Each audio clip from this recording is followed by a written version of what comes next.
Запор дегеніміз организмдегі шлак, дисбактериоз немесе нашар флора деген сөз емес. Сол үшін де запор емде ешқандай БАДы, пробиотиктер, паразитке қарсы ем қолданылмайды. Мен Аслым Қасенов, педиатр, менің каналыма тіркелуді ұмытпаңыздар. Запор дегеніміз ауырсынумен, қиналып, үлкен диаметрлі қатты консистенциямен іштің босатуы. Нормада бала қалай үлкен дәретке барады?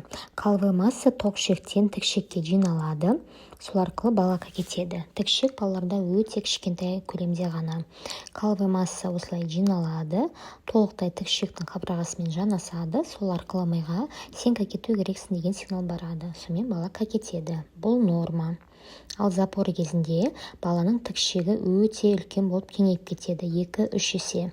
Сол арқылы калвый масса тікшекте жиналатын еді, бірақ толықтай тікшектің қабырғасымен жанаспағандықтан миға сен кету керексің деген сигнал бармайды. Сол арқылы бала кету керектігін ұмытып кетеді, сезбеуі де мүмкін. Солай бір апталап, 2-3 күнде бала кетпей жүре беруі мүмкін. Мамасы деген кезде ғана баруы мүмкін.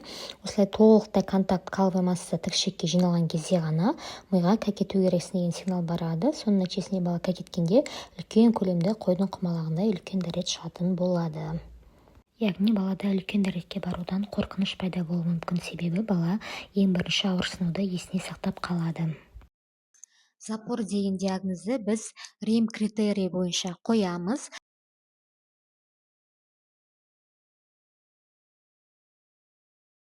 Запор деген диагнозды қою үшін бізге ешқандай анализ, УЗИ, К-программа, калнаицеглиз тапсырудың мүлдем қажеті жоқ.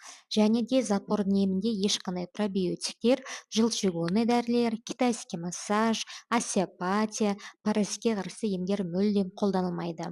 Ал свеча мен клизманы тек экстренный жағдайда баланың моменте жағдайын жеңілдету үшін ғана қолдануға болады. Бірақ каждый раз ол дәрілерді қолдану балаға провокания тудыруы мүмкін. Және де запордың емде қолданылатын ең маңызды дәрі ол лактулоза немесе фурлакс, яғни аптекадағы атаулары дифлак немесе макрогол. Ол осмотикалық слабительный дәрілер, яғни бала оны ішкен кезде олар тікшекте сұйықтық бөледі, сол арқылы қатып тұрған калвый масса жібейді, сол арқылы бала үлкен дәретке қиналмай баратын болады. Екі дәріні салыстыратын болсақ, дюфлакты сражение қолдануға болады, бірақ оның минусы балада спазм тудыруы мүмкін, және де баланың іші ауруы мүмкін, және де дәмі кішкене тәтті. Ал фурлакстың дәмі жақсы, лимонный привкусы бар, бірақ оны 6 айдан бастап қана қолдануға болады, және де ол балаға ешқандай побочный реакция бермейді.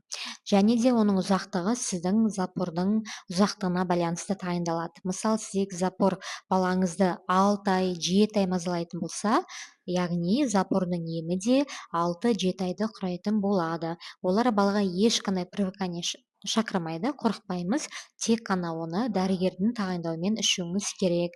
Өз бетіңізбен ішіп, оны тоқтатуға да мүлдем болмайды. Қай кезде балада запор туындауы мүмкін? Ең бірінші балаға смесь ауыстырып немесе смесь вводить етіп жатқан кезде. Екінші балаға прикорм вводить еткен кезде, ол густая консистенция болғандықтан балада запор туындауы мүмкін.